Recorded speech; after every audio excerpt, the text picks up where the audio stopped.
So I was diving into this whole AI video editing thing the other day, and honestly, my mind is completely blown by what's happening with Claude right now. Look, I've been editing videos for years, right? And let me tell you, the stuff that used to take me hours, sometimes days, to figure out, Claude is just doing it with natural language commands. Which sounds too good to be true, but stay with me here. So apparently, Claude has jumped into the video editing space in a big way. And they're automating tasks that, these are things that used to require you to be some kind of motion graphics wizard. We're talking subtitle generation, animations, complex motion graphics. But now you can literally just describe what you want in plain English. I came across this example where someone needed a branded intro animation. Instead of firing up After Effects and spending half the day wrestling with keyframes, they just told Claude what they wanted. Boom. Done. No coding, no technical wizardry required. Actually, let me back up for a second because there's something really interesting happening here with how this whole thing is structured. There are basically two main platforms you can use with Claude, and this is where it gets smart. You've got Claude Design, which is think of it as the user-friendly option. It's web-based, it's designed for marketers, educators, content creators who need polished results fast. You describe your vision, it creates branded videos, websites, slide decks, the whole 9 yards.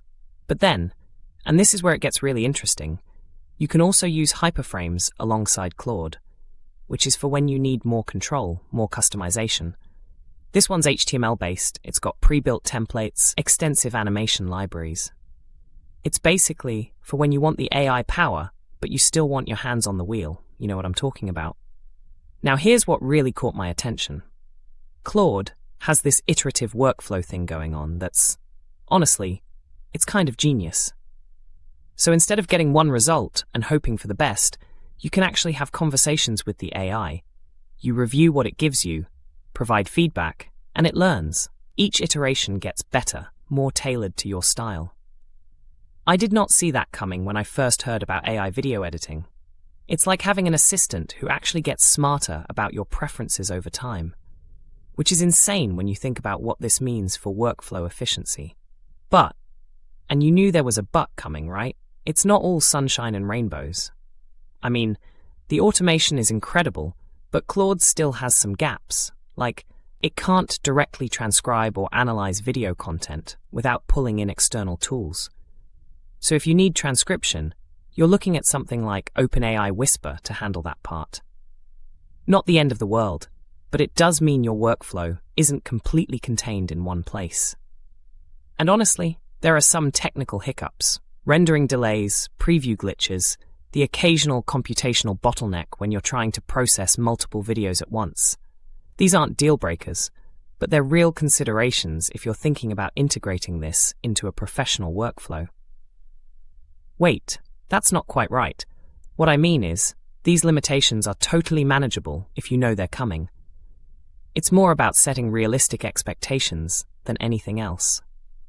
The cost structure is something you definitely want to pay attention to, though. Claude operates on a token-based system, so you're basically paying for computational resources. Which means if you're not strategic about how you approach your projects, costs can add up quick. But if you've got clear design goals and you know what you want, the time savings are absolutely worth it. We're talking about stuff that used to take marketing teams weeks to produce, now getting done in hours. Educational content creators are cranking out engaging videos for online courses. Social media managers are producing optimized content for Instagram, TikTok, YouTube, all without needing a dedicated video team. Am I making sense? Because this feels like one of those shifts where the whole landscape is about to change. The rapid prototyping alone is game-changing. You can experiment with different styles, try out various animation approaches, test multiple concepts, all without the massive time investment that used to be required. Actually, let me give you a concrete example of what this looks like in practice. Say you're a marketer and you need a promotional video for a new campaign. Traditional workflow? You brief a designer, they create concepts, you give feedback, they revise, rinse and repeat for maybe 2 weeks. With Claude, you describe your campaign vision, your brand guidelines, what you're trying to achieve. Claude generates options, you provide feedback through those iterative loops I mentioned, and you've got polished results in a fraction of the time.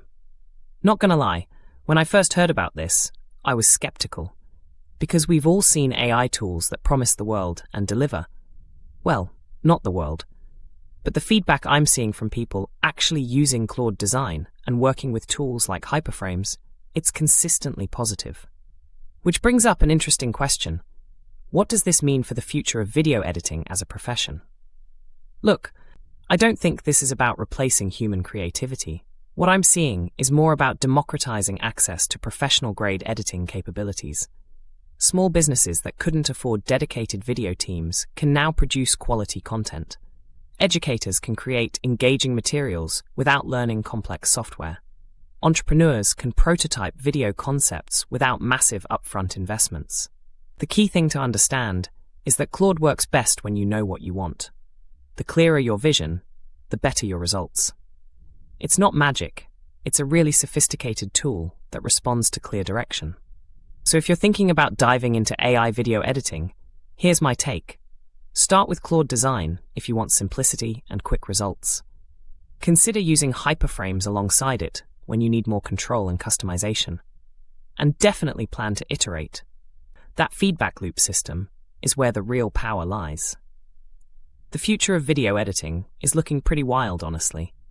As these AI tools continue evolving and addressing current limitations, we're probably looking at a complete transformation of how video content gets created.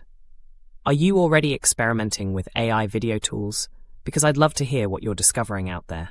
This whole space is moving so fast, and the possibilities are they're pretty exciting.